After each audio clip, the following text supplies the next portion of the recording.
오늘의 첫 번째 이야기 시작하겠습니다. 오늘의 첫 번째 이야기는 기묘한 이야기입니다. 저는 등산을 좋아하는데요. 한국에 있는 웬만한 산은 다 가봤습니다. 이 이야기는 얼마 전 친구와 계룡산을 갔을 때의 이야기입니다. 그날은 비가 부슬부슬 내렸었고 그 때문인지 안개까지 뿌옇게 끼었습니다. 친구와 등산로를 따라 천천히 산 정상으로 올라가는데 앞에서 뭔가 희뿌연 것이 보이는 겁니다. 며칠 전부터 비가 와서 그런지 등산객이라고는 우리 말고는 없었거든요. 그래서 친구랑 저도 일정을 취소하고 싶었지만 친구의 오랜만에 등산이기도 하고 약속이기도 해서 그냥 강행했던 것이었죠. 아무튼 전 조금은 불안한 마음을 가지고 고개를 갸우뚱하면서 계속 올라갔는데요.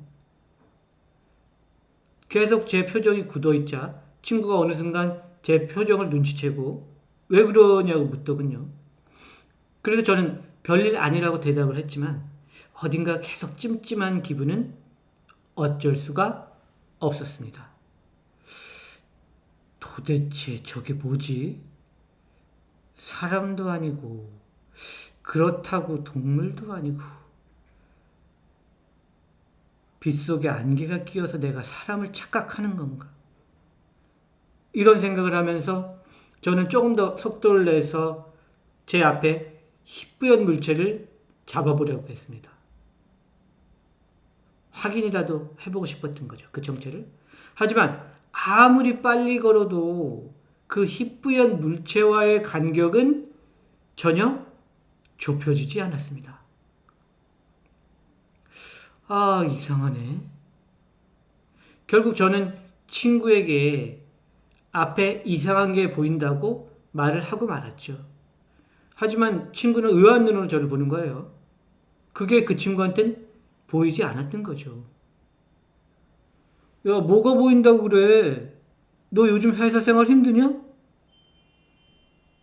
오히려 친구는 저를 측은하다는 듯 툭 치며 앞장서서 산을 걸어 올라갔습니다. 답답했죠. 제가 보이는 것을 친구는 볼 수 없었기 때문에 너무나도 답답했고 또 앞에는 계속 그 희뿌연 물체가 보였기 때문에 점점 더 불안해졌습니다.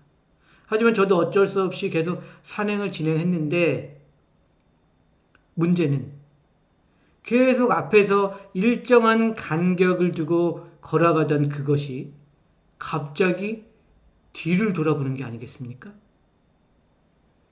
푸르스름한 불빛인지 눈빛인지 알 수 없는 그런 것이 그 뿌연 물체의 사람인지 동물인지 모를 그 뿌연 물체의 얼굴에서 나오는 것이었죠. 그런데 정확히 말씀드릴 수 있는 것은 분명히 그것은 우리와 같은 사람은 아니었습니다. 뿌옇게 피어오르는 안개가 사람의 형체를 한 것처럼 보였기 때문이죠. 그렇다고 안개 자체도 아니었죠.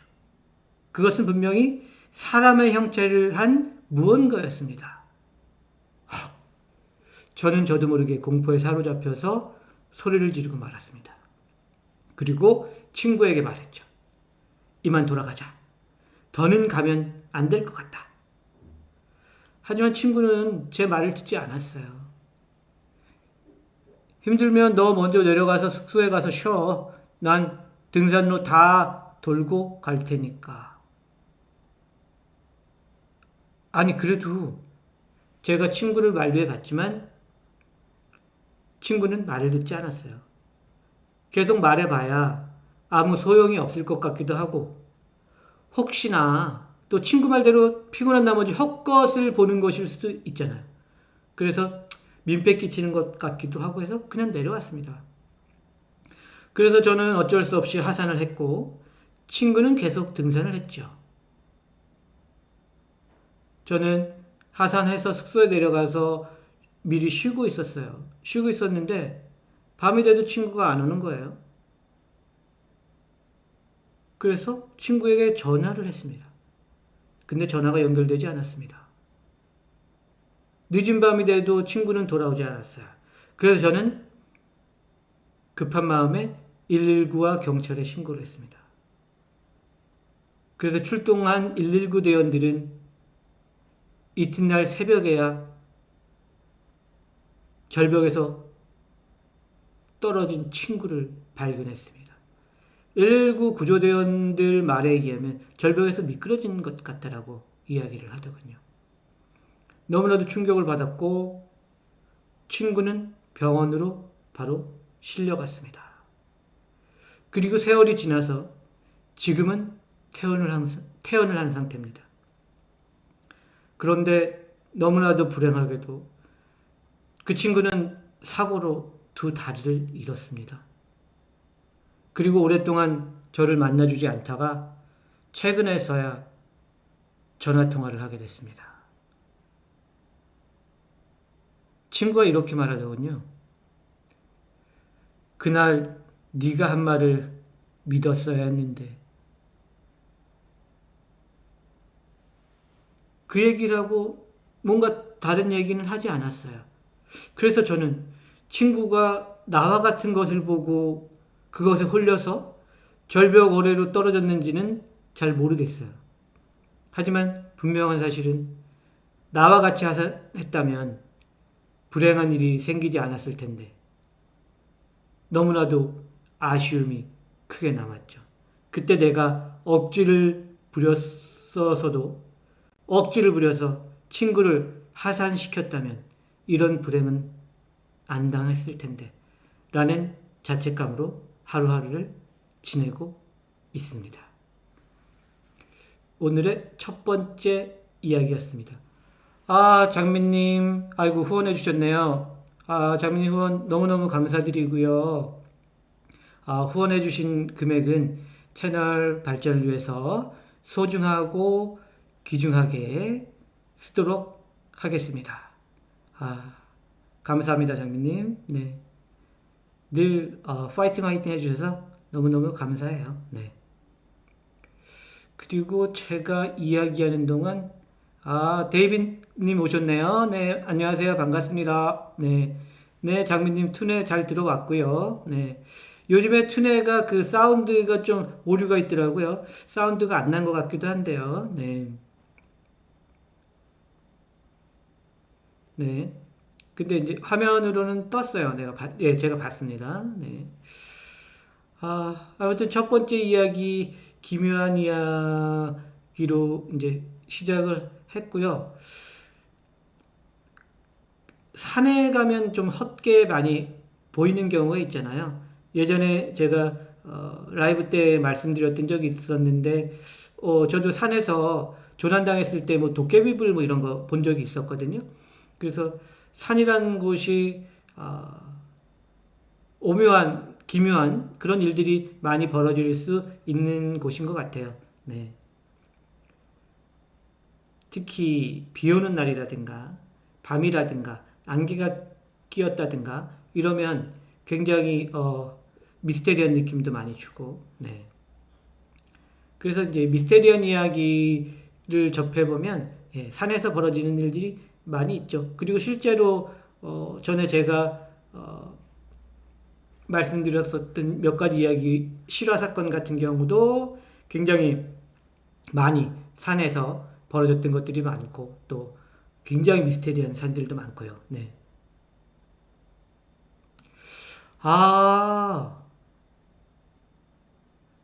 제 고라니 울음소리를 들어봤는데 저는 고양이 울음소리 비슷하기도 했었는데 그런 비명소리 비슷한 것 같기도 해요. 네.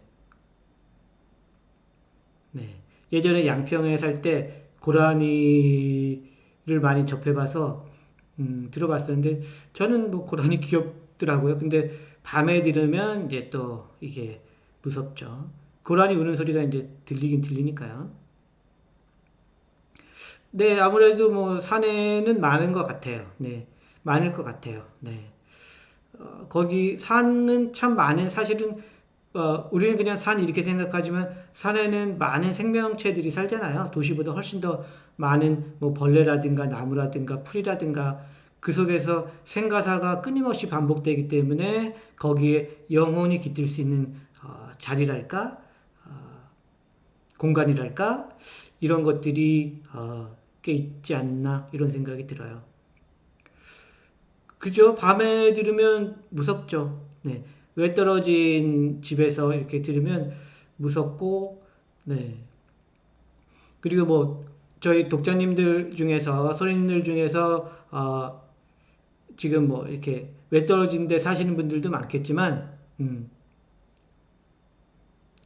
그, 시골에 있으면 해만 지면 완전 깜깜하고 막 그러잖아요. 그럴 때 무슨 어떤 울음소리 같은 거 들리고 그러면, 무서운 경우도 있어요. 네. 개들도 희한하게 우는 애들이 있고, 그리고 또 꼭 그 야생 고양이들이 집 근처에서 이제 울고 그러는데, 전 그 야생 고양이 소리가 밤에 들으면 좀 소름 끼칠 때가 있더라고요. 네. 그리고 이제 고라니 같은 경우는 얘네들이 이제, 어, 불쌍한 게 이 차로 건너다가 사고 같은 거 많이 당해서, 네. 죽은 모습도 뭐 많이 봤었던 것 같아요.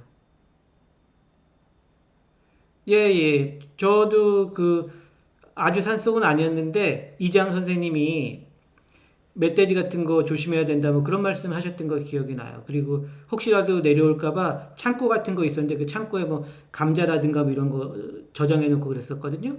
그래서 꼭 문단속하고 해가 지기 전에 이렇게 살았던 적이 있어요.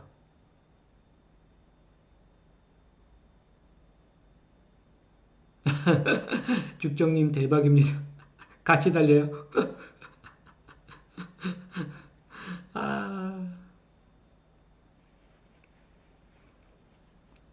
그 저는 고라니 새끼를 많이 봤는데 귀엽더라고요. 뭐 제가 가서 본격 농사를 짓고 뭐 그런 건 아니었기 때문에 이렇게 텃밭 그냥 재미삼아 하고 그랬는데 얘네들이 내려와서 뭐 옥수수 같은 것도 따먹고 뭐 이렇게 훔쳐서 먹더라고요. 근데 하여튼 뭐 제 식량을 가져가긴 하는데 귀엽더라고요. 고라니 그 새끼들은. 네.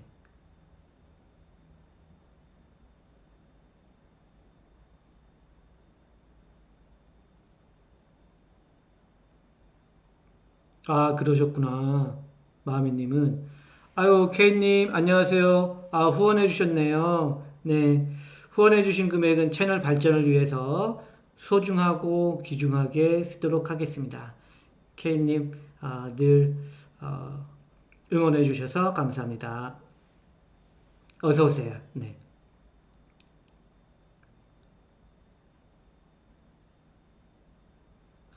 마미님 표현이 더 아주 무섭습니다. 네. 소름 끼치셨겠어요. 네. 야, 고라니랑 차랑 같이 다니. 하여튼 시골에서는 고라니가 좀 골칫거리기는 해요. 얘네들이 농작물을 많이 훼손시키고 해서. 네. 그래서 뭐 저는 뭐 한 2년 좀 안 되게 시골 생활을 해봤는데 뭐 좋기도 하고 또 편하기도 하고 그런데 네. 그것도 또 체질에 맞아야 할 수 있는 것 같기도 하더라고요. 네. 음. 그래서 어쨌든 뭐 이 산에서 벌어진 이야기를 오늘의 첫 번째 이야기로 해봤고요. 네.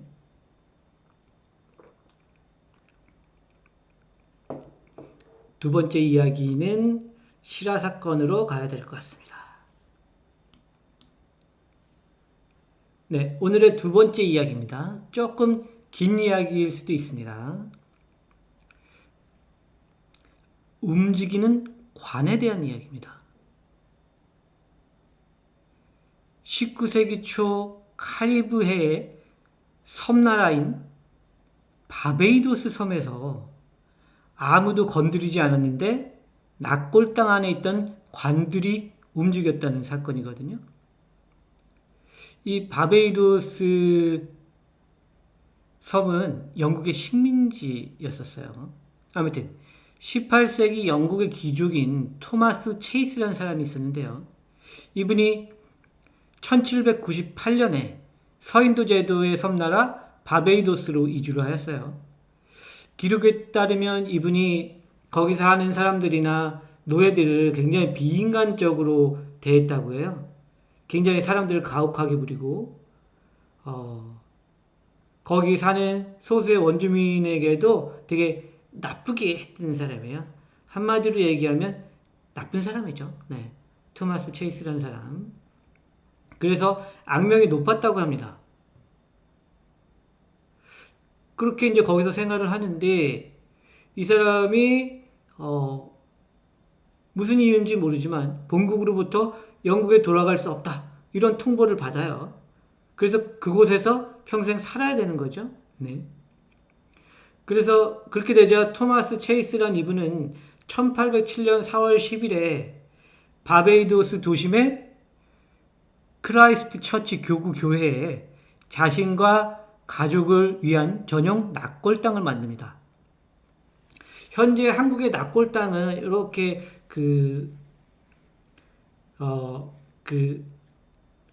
유골을 담은 상자를 봉인해서 이렇게 놓잖아요. 칸칸이. 근데 서양에서의 낙골당이라는 건물은 특히 귀족들이 썼던 방식들은 관을 안치하는 거예요. 크게 건물 같은 걸 만들거나 지하를 파거나. 그래서 그 당시에 보통 평민들은 관을 이제 직접 흙 속에 묻는 방식으로 장례를 치렀고, 부유층이나 귀족들은 지하 낙골당 형태로 무덤을 만들었는데요. 관이 들어갈 구덩이에 석벽이나 벽돌 벽을 쌓아서 석곽을 만들고 그 안에 관을 안치한 다음에 뚜껑을 닫는 방식, 또는 아예 지하에 방을 지어서 관을 여러 구 안치하는 방식이었어요. 귀족인 체이스경이란 이 사람 역시 관을 직접 땅에 묻지 않고 안치하는 이런 낙골당 방식으로 가족묘를 건설을 했어요. 영국에서는 본국으로 돌아갈 수 없다 라고 통보를 받았기 때문에 본인이 죽고 나면 관을 잠시 낙골당에 안장했다가 사정이 나아지면 후손들을 통해 고국인 영국으로 이장시키려고 했던 계획이었던 거죠. 그런데 이걸 낙골당을 만들었는데 토마스 체이스 이 사람 본인이 죽기도 전에 낙골당에 먼저 안치된 사람이 생겼어요. 그 사람은 이제 이 사람의 친척인 토마스 고다드라는 사람인데 낙골당이 만들어진 1807년 7월 30일에 사망을 했습니다. 그래서 체이스는 기꺼이 자신의 낙골당 안에 친척이니까 그녀를 안치하도록 허락했어요. 네. 그리고 나서 어찌된 일인지 그 이듬해에 체이스의 딸인 마리아도 사망해서 그 낙골당에 안치됐어요. 설상가상으로 또 우울증에 걸려 사경을 헤매던 첫째 딸 도커스까지 죽었어요. 이 친구는 그 아버지 체이스가 얼마나 바베이도스 원주민들에게 나쁘겠는지 모질게 대하지 말라고 아빠는 천벌을 받을까 겁이 나요 라는 말을 남기고 죽었거든요. 아마도 스스로 생을 마감한 것 같아요. 우리가 생각하는 것보다 어마어마하게 나쁜 짓을 많이 한 것 같아요. 네. 어쨌든 스스로 생을 졌는데 사인은 아서였습니다. 굶어 죽은 거죠. 아마도 자신의 의지로 굶어 죽은 거라고 생각이 됩니다. 가혹한 그 아버지의 식민 정책을 비판하기 위해서 나름의 단식 투쟁을 했다라고 해요. 또는 딸이 계속 그런 부분들을 어필하자 아버지가 체이스 경이 굶어 죽였다는 설도 있습니다. 아무튼 이 체이스 경은 첫째 딸인 도커스까지 죽자 자신의 악행을 후회하긴 했대요. 하지만 이미 때는 늦었죠. 네. 그래서 그 일로 인해서 딸을 굉장히 사랑했었나 봐요. 그래서 이 토마스 체이스도 식음을 전폐하다가 알 수 없는 병에 걸려서 1812년 8월 9일에 돌아가시고 맙니다. 문제는 이 분이 생을 마감하고 난 후부터 기묘한 일이 벌어진다는 겁니다. 낙골당 안에는 안장할 때를 제외하고는 아무도 들어가지 않은 상태였거든요. 그런 상황에서 관들이 움직였다는 증거들이 발견되기 시작하는 거예요. 1812년 8월 9일, 즉 체이스가 사망한 날, 영국인 식민지 관리들은 토마스 체이스의 장례를 치르고 관을 낙골당에 안장하기 위해서 문을 열었는데 고다드 부인의 관 있잖아요. 친척이었던 그 고다드 부인의 관과 체이스의 두 딸의 관이 이상하게도 제각기 다른 방향으로 널브러져 있었던 거예요. 분명히 누가 들어간 흔적은 없는데 말이죠. 그래서 관리들은 좀 이상하게 생각을 하긴 했지만 그래도 혹시 이 체이스라는 사람이 워낙에 원한을 많이 샀기 때문에 누군가 이 사람하고 사이가 안 좋은 누군가가 몰래 들어와서 뒤집어 놨나 보다 라고 생각을 했어요. 그런 다음에 이제 작업을 계속 한 거죠. 그래서 관들을 전부 이렇게 쭉 늘어놓기에는 묘당 안이 너무 비좁은 거예요. 그래서 에이 모르겠다 하고 토마스 체이스 경의 관 위에다가 딸 도커스의 관을 겹쳐서 올려놨습니다. 그리고 다른 관들도 대충 정리해 놓고는 문을 닫아버렸죠.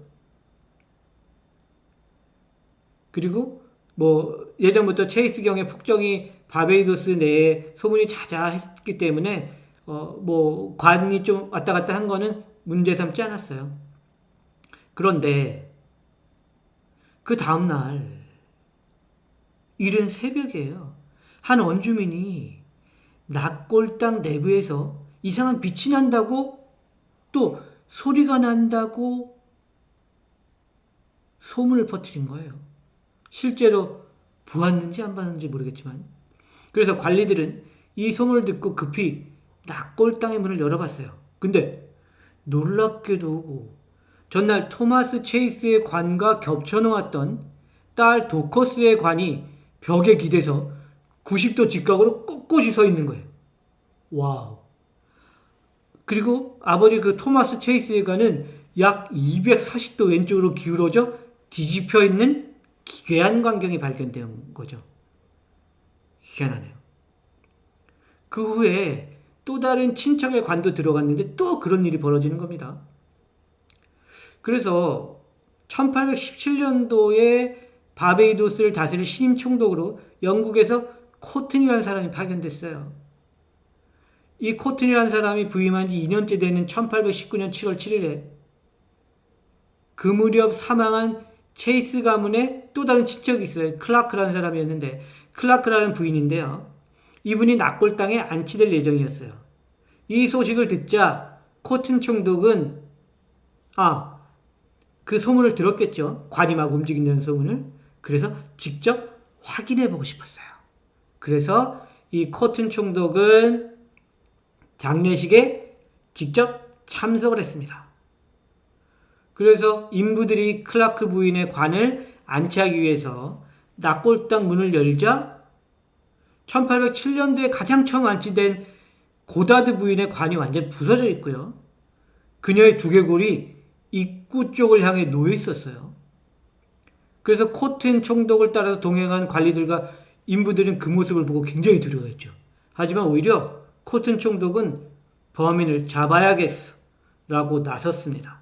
그래서 이 사람은 머리를 썼죠. 나름 낙골당 입구에 봉인을 하고 여기저기 조사를 했어요. 근데 범인이 안 나오는 거예요. 그래서 이듬해인 1820년 4월에 이분도 좀 집요하죠. 코튼 총독이 낙골당 내부 상태를 다시 확인하기로 했어요. 그런데 이번에도 6개의 관들이 묘당 내에서 여기저기 또 흩어져 있는 거예요. 하지만 더 괴이한 건 뭐냐면 관들이 이리저리 움직였음에도 코튼이 낙골당의 입구에 붙인 봉인 그대로고요. 그리고 묘당 바닥에 일부러 석회가루 같은 거 뿌려놨거든요. 사람이 밟거나 만지면 흔적이 나게 그대로예요. 아무리 생각해도 사람이 다녀간 흔적이 없어요. 거기에 다 석회가루를 뿌렸으면 이 발자국이 찍혀야 되잖아요. 그런 게 없는 거예요. 전혀 흔적이 없이 관들만 다 이상하게 움직인 거죠. 그래서 납골당을 열 때마다 계속되는 이 기괴한 사건 때문에 바베이도스의 많은 주민들은 공포에 떨었죠. 그래서 영국에서도 이 사건에 대해서 추가적인 조사가 필요하다고 판단해서 토머스 오더슨 신부라는 분을 조사관으로 임명하였어요. 근데 재밌는 거는 여러분들도 아시는 위대한 작가 셜록 홈즈를 쓰신 코난 도일도 이 조사단에 같이 왔어요. 코난 도일 같은 경우는 심령이나 이런 쪽에도 굉장히 관심이 많았던 걸로 알고 있거든요. 그러니까 호기심이 많았던 분이라 같이 참가를 한 겁니다. 도대체 바베이도스에 있는 그 납골당의 묘가 뭐길래 그런 일들이 벌어지나 하고 따라왔습니다. 그 신부님을 따라서. 그래서 이 오더슨 신부는 앞서서 코튼 총독이 확인한 방법과 비슷한 방법으로 범인을 찾으려고 했는데, 그래서 납골당 묘당 바닥에 모래를 뿌리고 6개의 관들을 쇠사슬로 감아 움직일 수 없도록 조치를 했고요. 그리고 납골당 입구 철문을 묶어둔 사슬에는 밀가루를 뿌려놨어요. 누군가 손을 댄다면 바로 흔적이 남도록 하는 거죠. 추가적으로 또 납골당 문에 벽돌과 시멘트를 사용해서 2중 3중으로 벽을 쌓아서 원천적으로 접근을 차단한 거죠. 완전 꽁꽁 싸맨 거죠. 네. 그리고 바로 다음날 이 토머스 오더슨 신부하고 코튼 총독 그리고 해당 지역 관리들이 납골당 문을 박은 벽돌과 시멘트를 부수고 문을 열어 내부 상태를 확인하려고 했어요. 그런데 힘센 여러 장정들이 달려들어도 납골당 문이 안 열리는 거예요. 갑자기 잘만 열렸던 문이. 그래서 공구까지 동원해서 간신히 문을 열었거든요. 열어보니까 문이 열리지 않았던 원인을 발견할 수 있었습니다. 토마스 체이스경의 관이 있잖아요. 걔가 문을 딱 막고 있었던 거예요. 세워져서. 무섭네요. 더 나아가서 납골당 내부에는 쇠사슬로 분명히 묶어놨잖아요. 쇠사슬이 풀린 관들까지 여기저기 흩어져 있었던 거예요. 시신들 또한 또 관에서 나와서 바닥에 나뒹굴고 있었어요. 하지만 첫날 바닥에 뿌린 모래하고 쇠사슬에 뿌린 밀가루에는 사람이 접촉한 흔적이 전혀 남아있지 않았습니다. 결국은 포기를 하고 말았습니다.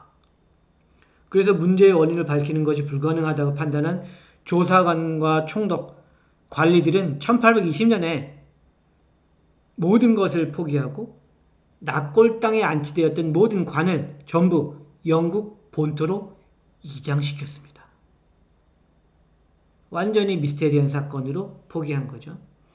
그 후에 사람들은 그런 일이 벌어진 게 지진 때문이다, 지하수 때문이다, 또는 태풍에 의한 홍수 때문이다 라고 이야기를 했지만 누구도 증명할 수 없었죠. 네. 심지어는 초자연 현상이다 라는 의견이 분분했지만 사람들은 잘 믿지 않았고요. 오히려 아까 말씀드렸던 셜록 홈즈의 코난 도일은 강력하게 초자연 현상이다 라고 주장을 하셨다고 합니다. 아무튼 지금까지도 이 움직이는 관은 미스테리로 남아있다고 합니다. 오늘의 두 번째 이야기, 실화 사건이었습니다. 네, 조금 긴 이야기였는데요. 네, 제가 이야기하는 동안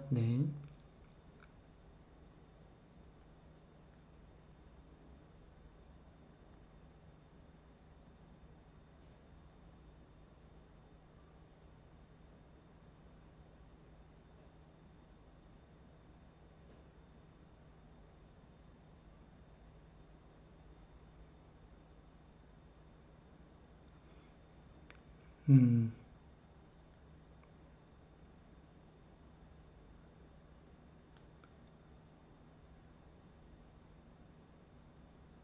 아, 아, 마미님이 이제, 그쪽을 잘 하시는군요.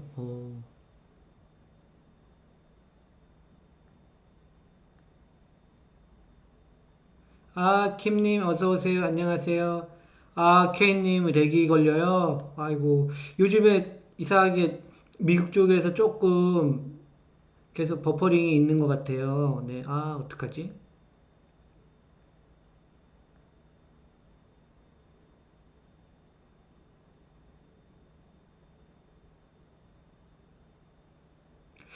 아, 네, 이게 미스테리로 남았는데, 실화고요. 아, 써니님, 안녕하세요. 어서오세요. 네, 그래서 깜짝 놀랐어요. 갑자기 제가 이거 자료 조사하다가, 어? 형이 거기서 왜 나와? 코난 도일이 갑자기 나오는 거예요. 그래서 이분이 그래서 갑자기 이분도 저처럼 심령이나 뭐 초자연 현상 이런 거에 관심이 많았구나. 그러면 나도 엉뚱한 상상을 했습니다. 그럼 나도 탐정 안강산을 셜록 홈즈처럼 굉장히 유명한 작품으로 써야 될 텐데 그런 엉뚱한 생각을 했었습니다. 네. 써니님, 안강산 좋아하세요? 네. 그래서, 네, 마음이님, 네, 좋은 질문이십니다. 네. 그래서 그 장소는 존재한대요. 그래서 사람들이 가서 셀카 많이 찍는데요. 네. 그래서 섬이라고 하는데 저는 뭐 솔직히 처음 들어보는 섬이었거든요. 바베이도스 섬. 네. 그래서 나중에 혹시라도 기회가 되면 가서 사진도 찍고 영상도 찍어보고 싶은 그런 마음이 생기더라고요. 네. 힐베르토님, 안녕하세요. 네, 잘 오셨어요. 네. 그래서, 제가 생각하기에, 예를 들어서 뭐, 지진이 다루는데 뭐, 지진이 매일 이렇게 나지 않잖아요. 이야기 들어보셔서 알겠지만, 아니, 전날 관을 묻었는데, 바로 다음날 가서 확인을 해보는데도 얘네들이 막 움직여 있고 막 그렇잖아요. 그리고, 그 납골 땅이라는 게 완전히 그 땅 밑에 파서 위를 저기 돌로 덮거든가 뭐 이런 식인데 도저히 들어갈 수가 없는데 문을 통해서 거기에 밀가루까지 뿌려놓고 모두 뿌려놓고 했는데 전혀 뭐 근데 코난 도일 같이 그 추리에 능하신 분조차 이거는 인간의 짓이 아니다라고 하면 누가 그걸 풀겠어요. 네.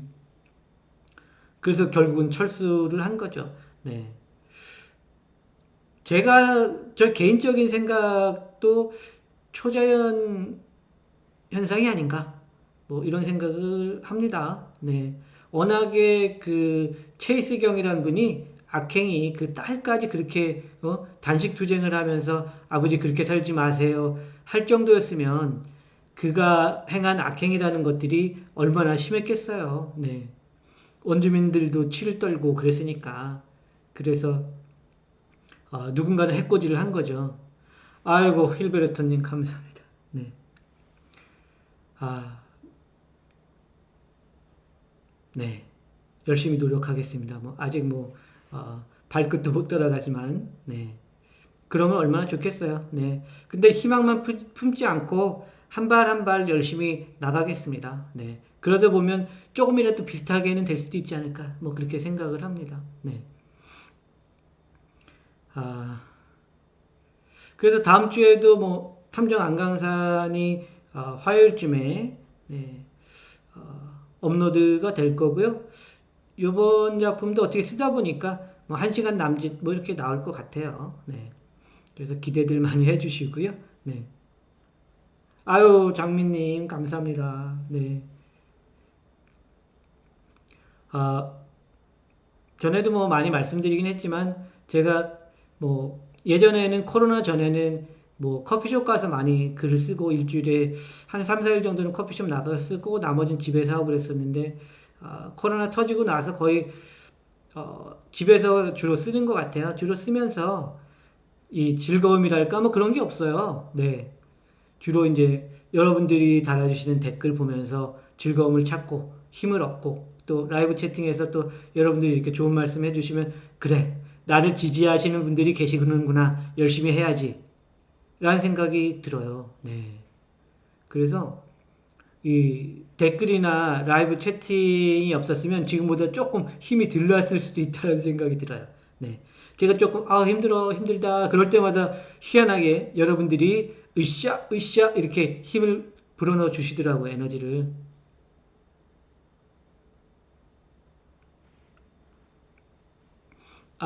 뭐 그런 분들도 계시나요? 네. 글쎄요. 저는 뭐 그렇게 생각하지 않고요. 네. 이쪽 추리나 스릴러 작가들 중에 외국 같은 경우는 뭐 워낙에 유명한 작가들이 많잖아요. 좀 전에 얘기했던 코난 도일이라든가 뭐 아가사 크리스티라든가 네. 그리고 미국 작가 중에 스티븐 킹인가요? 이분도 뭐 추리까지는 아닌데 스릴러의 제왕이라고 불리우고 특히 한국에서는 조금 뭐 희한하게 뭐 장르 소설이다 이런 식으로 이제 구분을 해 놓더라고요. 네. 굉장히 마음에 안 드는 구분입니다. 네. 하여튼 뭐 그런 거는 뭐 신경을 안 쓰고요. 네. 아이고 준주님, 안녕하세요. 네, 반갑습니다. 네. 아이고 이렇게 라이브까지 또 와주셔서 아이고 감사합니다, 준주님. 네. 아마 저희 이 소리님들 중에서도 또 준주님을 아시는 분들 꽤 계실 거예요. 네. 저랑 초창기 때부터 또 뭐 이렇게 교류도 있었고요. 네. 서로 도움을 주고받는 사이, 뭐 그런 사이라고 볼 수 있죠. 네. 저도 많이 배웁니다. 준주님한테.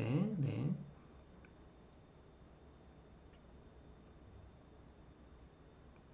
그렇죠. 네. 한국에서는 그래서 제가 생각하기에는 추리소설 작가들이 별로 안 나오는 것 같아요. 근데 따지고 보면 한국 이 책을 많이 읽으시는 분들이 추리소설이나 스릴러 굉장히 많이 읽으시거든요. 네. 미국 작가들도 많이 읽고 일본 작가들 것도 많이 읽어요. 다들 아시겠지만 한국에 분명히 그 정도 쓸 수 있는 작가들 전 많이 있다라고 생각이 되거든요. 근데 한국의 작가들, 추리 작가나 이런 분들이 많지 않다 보니까 외국 작품들 많이 읽어요. 그래서 저는 그게 굉장히 안타깝습니다. 네. 물 좀 잠깐 마실게요. 네.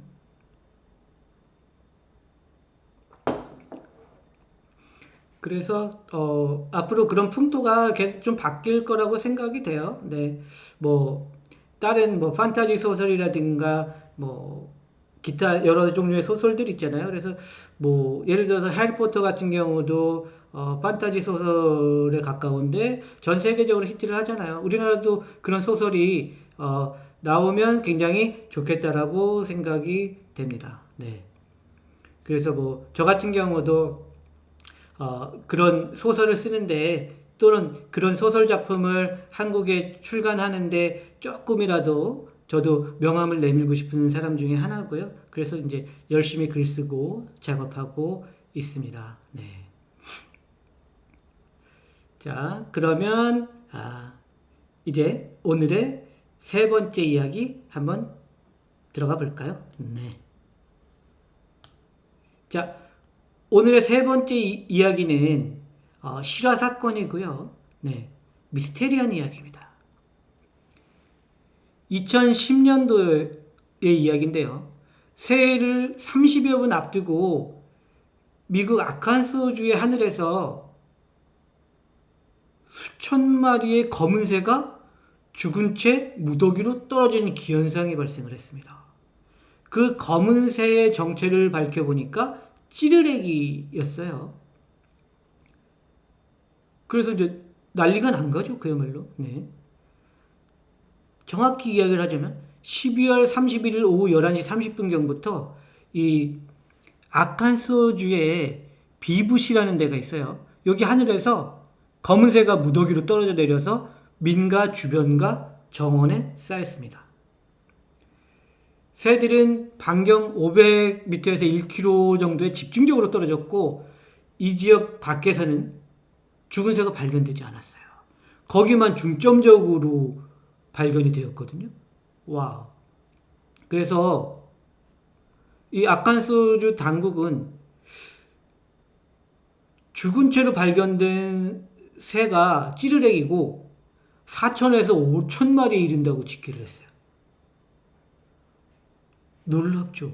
근데 문제는 이 아칸소주 당국에서 이 같은 현상이 왜 일어났는지 명확한 해석을 내리질 못했습니다.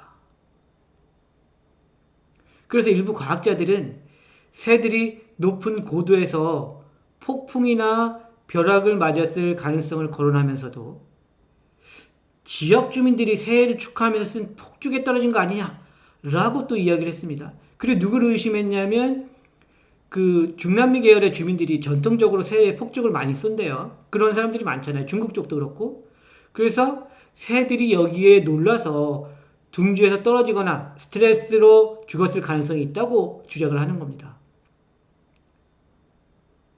그래서 하지만 당국은 이 새들이 모두 하늘에서 떨어졌기 때문에 도대체 뭐라고 특정할 수 없다 라고 이렇게 결론을 내립니다. 그리고 이제 독과 같은 거를 뭐 먹고 이렇게 됐을 원인 상황도 안 되고요. 그리고 또 이게 이때 희한해요.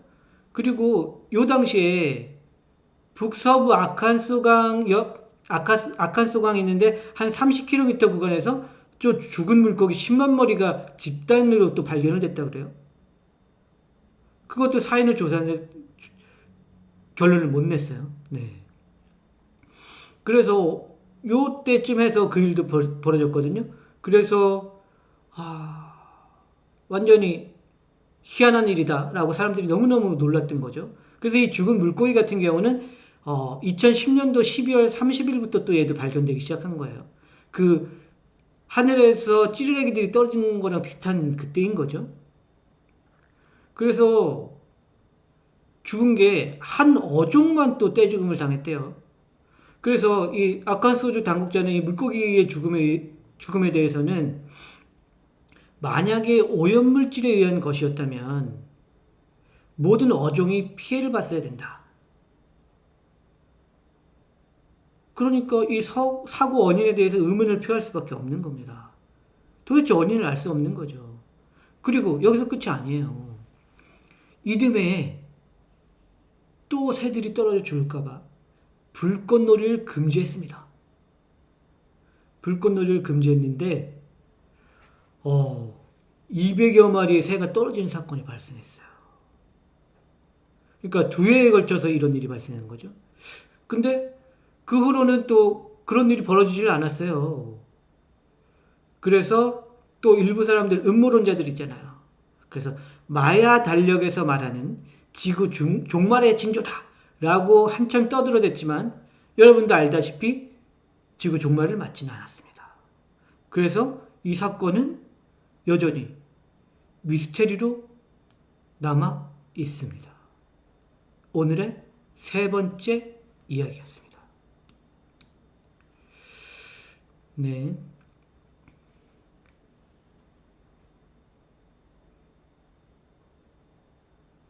제가 이야기하는 동안, 네.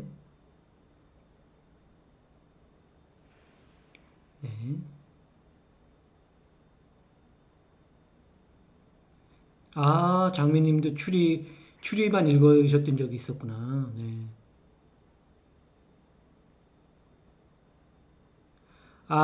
이문열의 사람의 아들이요? 네네. 저도 어렸을 때 읽었었던 기억이 납니다. 네, 스토리는 뭐 별로 이제 기억도 잘 안 나는데, 예전에, 지금은 뭐 잘 안 읽는 것 같은데, 어렸을 때 이문열 소설 굉장히 많이 읽었어요. 그래서 뭐, 우리들의 일그러진 영웅이라든가, 뭐, 추락하는 것은 날개가 있다, 레테의 연가, 뭐, 등등등 굉장히 많이 어렸을 때 읽었었던 것 같아요. 네, 이문열 씨 책 많이 읽었었던 것 같아요. 네, 어느 순간부터 이제 안 읽게 됐는데요. 네, 예, 사람의 아들 뭐 대표작이라고 볼 수도 있죠. 네. 아, 현정님 오셨네요. 안녕하세요. 반갑습니다.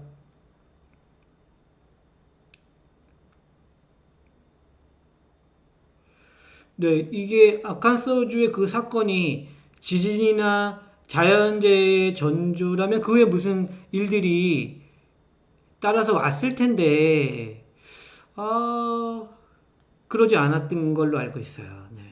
도대체 왜 그런지 모르겠어요.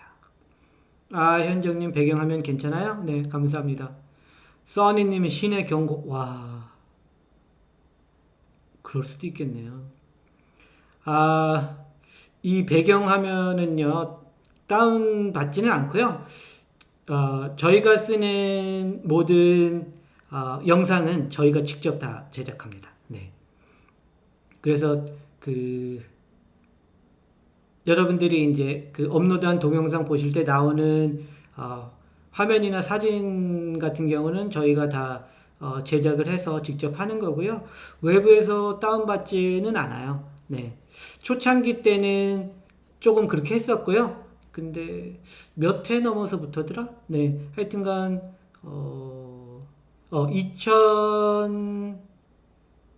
2019년도 봄부터인가요? 그때부터는 저희가 직접 제작하고 있어요. 네. 아, 2020년 봄부터네요. 네. 정정하겠습니다. 2020년 봄부터 저희가 직접 제작을 해서 하고 있습니다. 네.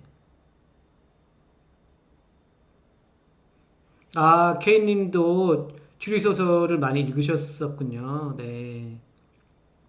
저도 초등학교 때부터 추리소설, 뭐, 셜록 홈즈, 궤도루팡 무지하게 많이 읽었던 기억이 있는데, 잘 기억은 안 나요. 네. 잘 기억은 안 나고, 다시 한번 쭉 읽어야 되지 않을까.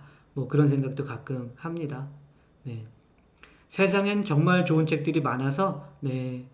예, 선택이 좀 쉽지는 않은 것 같아요. 네. 써니님이 말씀하신 대로 이런 새들이 떨어지는 것들이 신의 경고라면, 굉장히 무섭네요.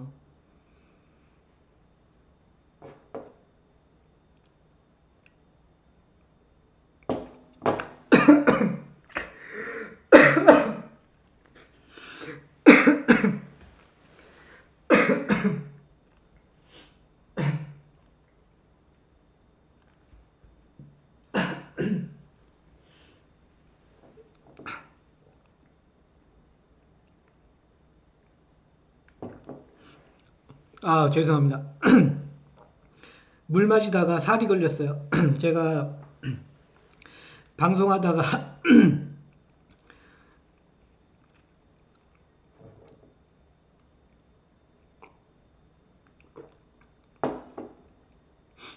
아, 이제 목소리 나오나요? 아, 죄송합니다. 제가 방송하다가 평소에는 잘 안 그러는데 가끔 물 마시다가 이렇게 살에 걸리거든요. 예, 괜찮아요. 네.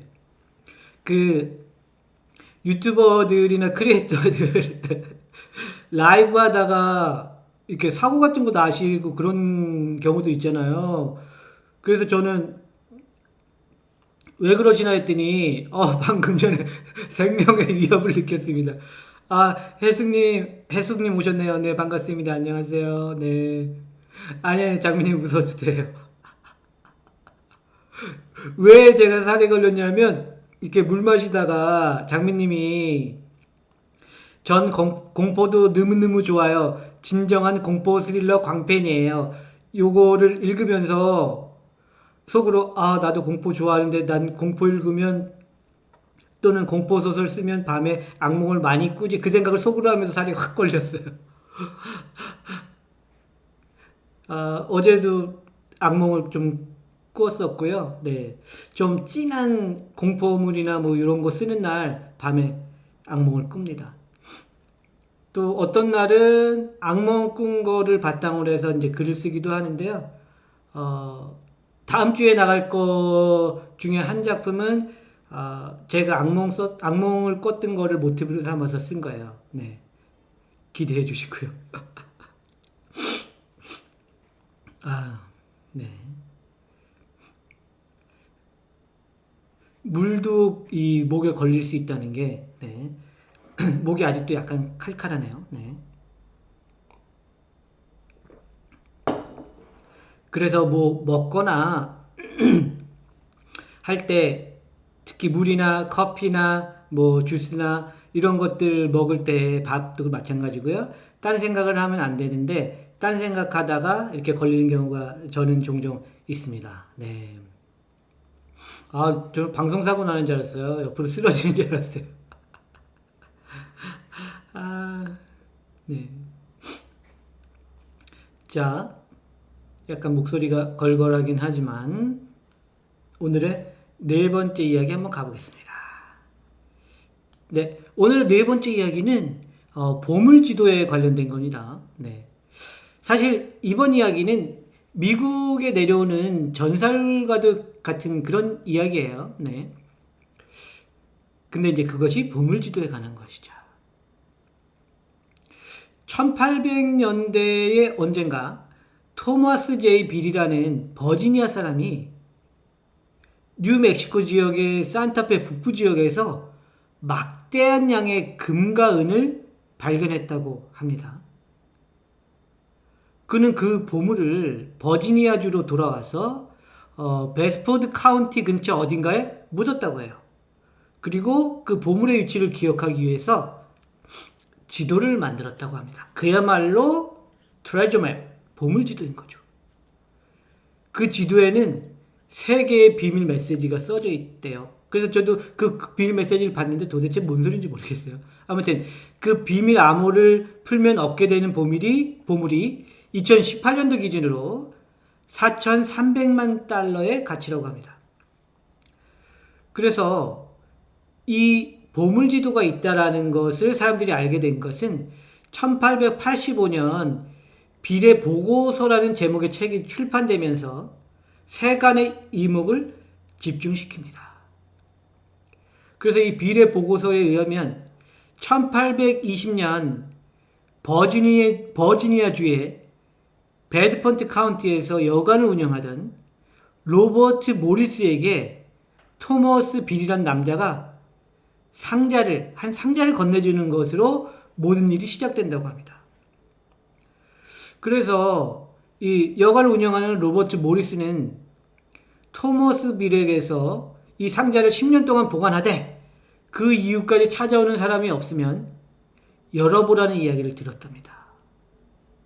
그리고 그 편지에는 만약 10년 이후에도 당신이 이 상자를 가지고 있다면 1832년경에 6월경에 그 안에 들어있는 어떤 것을 해독할 수 있는 문서를 친구가 보내줄 것이라는 말도 있었어요.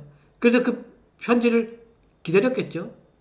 그런데 이후 10년을 훨씬 넘겨서 1845년까지 기다렸지만 약속되었던 해독 문서를 받지 못했어요. 그래서 짜증나잖아요. 그래서 로버트 모리스는 자물쇠를 부수고 상자를 열었습니다. 그 안에는 한 쪽지가 있었는데 1819년 산타페에서 북쪽으로 250에서 300마일 부근 계곡에서 엄청난 양의 황금을 발견했고 보물을 숨겨놨다 라는 글귀가 적혀 있었습니다. 그래서 그때 이후로 사람들은 그 암호를 풀기 위해 당연히 노력을 했겠죠. 그래서 지금까지 하나의 암호를 풀기는 했대요. 그것도 놀라운데요. 그건 빌의 보물이 어떤 것인지를 드러내는 것이었답니다. 하지만 그게 어디에 있는지는 풀지 못했어요. 소용이 없는 거죠. 차라리 장소를 풀었으면 찾아냈을 수도 있었을 것 같은데요. 아무튼 이게 막대한 보물이다 보니까 이런저런 소문이 많았었는데요. 그 중에서 가장 흥미로운 소문 하나가 오늘 유명한 작가들이 많이 나오네요. 검은 고양이를 쓰셨던 그 공포소설의 대가, 스릴러 소설의 대가 에드가 앨런 포우의 거짓말이라는 설도 있습니다. 어쨌거나 아직도 그 보물은 찾지 못했다고 합니다. 오늘의 네 번째 이야기, 실화 사건이었습니다.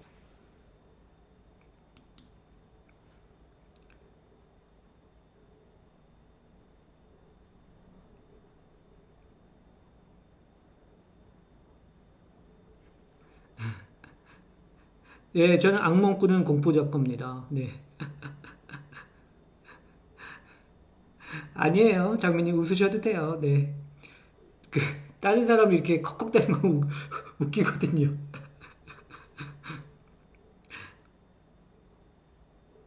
아, 귀협이요? 어, 나올 것 같아요. 저는 귀협이 나오는 시리즈 써보고 싶거든요, 솔직히. 네. 그 조선시대 요때 배경으로 해서 좀 공포 스릴러 스타일 해서 써보고 싶어요. 네. 아, 다른 분들도 그러시대요? 써니님, 그래요? 몰랐습니다. 안심이 되네요. 아, 현이님, 안녕하세요. 반갑습니다. 그죠? 에드가 앨런 포 좋아하시는 분들 굉장히 많으시죠? 네. 아, 그래서 지금도 그 보물에 실제로 관심을 갖고 있는 사람들이 있다고 해요. 그래서 어떤 전문가들은 보물 찾으려고 하지 마라. 인생을 낭비할 뿐이다. 뭐 이렇게 경고까지 하는 그 전문가들도 있다고 하더라고요. 그래서 우리나라는 덜하긴 한데 외국에서는 뭐 보물선이라든가 뭐 이렇게 보물이 묻혀 있다든가 이런 것들이 굉장히 많고 실제로 뭐 찾았던 경우들도 가끔 있기 때문에 네. 이것을 업으로 삼으시는 분들도 있더라고요. 그래서 다큐멘터리 채널 이런 거 보면 맨날 그 난파선이나 보물선 찾아다니는 그러신 분들이 있더라고요. 직업적으로. 실제로 찾기도 하고요. 네. 네, 장미님. 네. 그래서 반인 반귀 캐릭터가 또 여러 가지 이야기를 할 수 있을 것 같아서 뭐 사람의 이야기를 할 수도 있고 귀신의 이야기를 할 수도 있고 또 어떤 뭐 괴물이라든가 마무리라든가 여러 가지 종류의 기묘한 것들에 대한 이야기를 할 수 있을 것 같아서 어, 일단 쓰긴 쓸 것 같아요. 근데 언제가 될지는 확실히 모르겠고요. 뭐 차근차근 나올 것 같아요. 네. 그래서 어떻게 보면 그 비구니 이야기는 기업의 탄생 설화 같은 게 되는 거죠. 네, 네, 네, 케이님, 네, 그렇죠. 저희가 일제 강점기 때 많이 네, 그 아픈 역사 때문에 많이 문화재가 될 수 있었던 보물들이 많이 넘어갔고 뭐 일부는 찾아오기도 했는데 아직도 뭐 많이 있는 걸로 알고 있고요. 네, 일본뿐만 아니라 뭐 다른 나라에도 또 가 있는 것들이 꽤 있다라고 생각이 됩니다. 네, 그런 것들이 하나도 빠짐없이 대한민국으로 돌아왔으면 하는 바람입니다. 네, 아, 안타깝죠. 네, 나라가 힘이 있어야 돼요. 네, 네. 아무튼 이 이야기 희한하게 그 오늘 이야기에서는 앞에서는 셜록 홈즈의 코난 도일이 나오고 또 좀 전에 한 얘기는 에드가 앨런 포 나오고 하니까 굉장히 제 입장에서는 반가웠어요. 네. 아, 케이님 그렇죠. 못 찾은 게 또 많군요. 네. 안타깝습니다. 아, 성진님은 예상하셨어요? 네. 그래서 제가 시리즈를 쓰는 이유는 딱 하나예요. 왜 쓰냐면 여러분들이 시리즈물을 사랑해 주셔서 쓰는 것도 있는데 글 쓰는 사람으로서 쓰는 이유는 그 캐릭터에 제가 빠져요. 그러다 보면 이 사람에 대해서 더 쓰고 싶어서 시리즈가 나오는 것 같아요. 그래서 안강산 같은 경우도 그렇고 다음 주에 나갈 마물사냥꾼 호란 같은 경우도 그렇고 제가 쓰다가 캐릭터에 빠져버리면 또 쓸 수밖에 없어요. 그래서 시리즈가 나오는 것 같아요. 네. 근데 다행히 우리 소리님들도 또 시리즈물들을 좋아하시고 그래서 굉장히 합이 잘 맞는다 이렇게 생각을 하고 있습니다.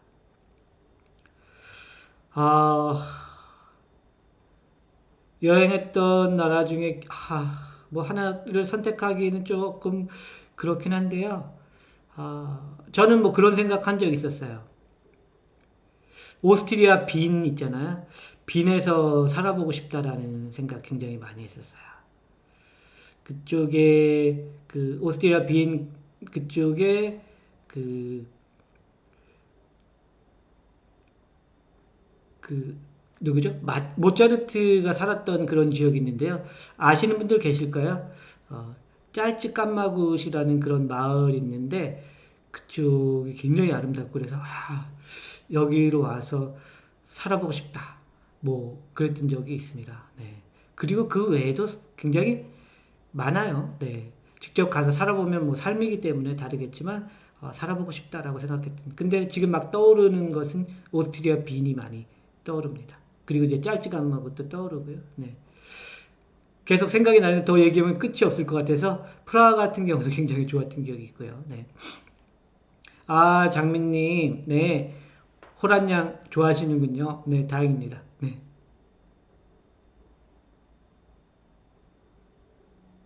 네, 아무래도 제가 시리즈물이 거기 나오는 캐릭터를 저도 사랑하기 때문에 아무래도 마무리가 그렇게 되는 것 같아요. 네. 아무래도 애정이 가고, 네. 냥이님, 네. 엉뚱냥이님 감사합니다. 네. 저도 여러분들이 활력소예요. 네. 여러분들하고 이렇게 이야기하고 또 댓글 보고 그러면서 굉장히 기운을 많이 얻는 것 같고요. 또 제가 막상 생각해 보니까 주로 활동한 기간이 제가 처음으로 시작한 게 2018년도 말이거든요. 결국 이제 2019년도 정도부터 이제 시작을 했는데 반 이상은 코로나랑 함께 이 일을 해나갔던 것 같아요. 근데 여러분들 아니었으면 답답해서 못했을 것 같아요. 네. 어쨌든 이 코로나 시대에 여러분들한테 도움을 드리고 싶고 여러분들도 저한테 굉장히 많은 도움을 주십니다. 감사합니다. 네. 물 한 잔 마시겠습니다. 다른 생각 안 하면서 살이 걸리면 안 되니까.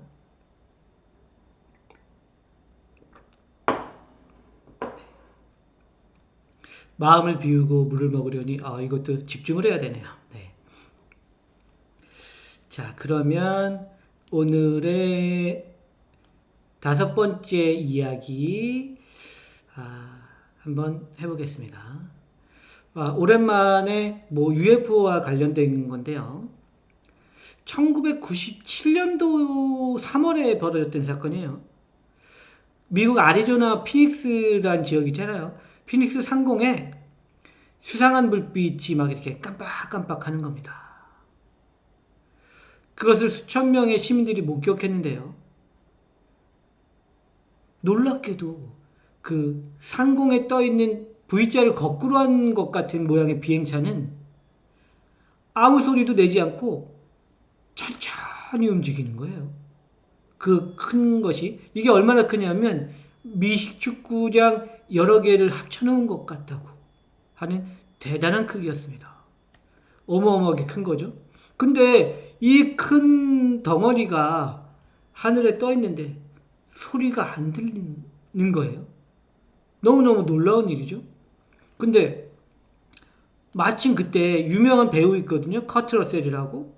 이분이 전용기에서 피닉스 공항이라는 이름이 있는지 모르겠는데 어쨌든 전용기에서 공항에 내리면서 착륙하다가 그 불빛을 보았다고 합니다.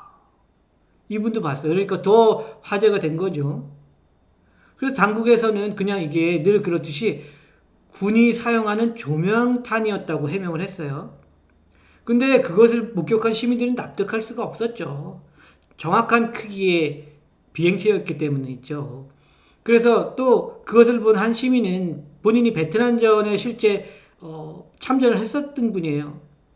이분은 조명탄을 사용해본 경험이 있는 사람이었어요. 그래서 저건 절대 조명탄이 아니다. 내가 조명탄을 얼마나 많이 달아보고 떨어뜨려 봤는데 절대 아니다라고 단언을 했습니다. 이분의 말의 포인트는 조명탄이 그렇게 일정한 모습을 갖출 수는 없다는 거예요. 절대 없다는 거예요. 제 생각도 그렇습니다. 하지만 더 자세한 정보를 일반인들이 얻을 수는 없었고요. 사람들은 그곳에서 멀지 않은 곳에 그 유명한 외계인과 관련된 여러 가지 사건들이 사건에 대한 이야기들이 스멀스멀 올라오는 50일 구역과 관련이 있는 게 아니냐라는 추측만 무성했습니다. 그래서 일부 사람들은 그 후에 매년 그 피닉스 외곽에 있는 맥도웰 산이라는 데 있어요.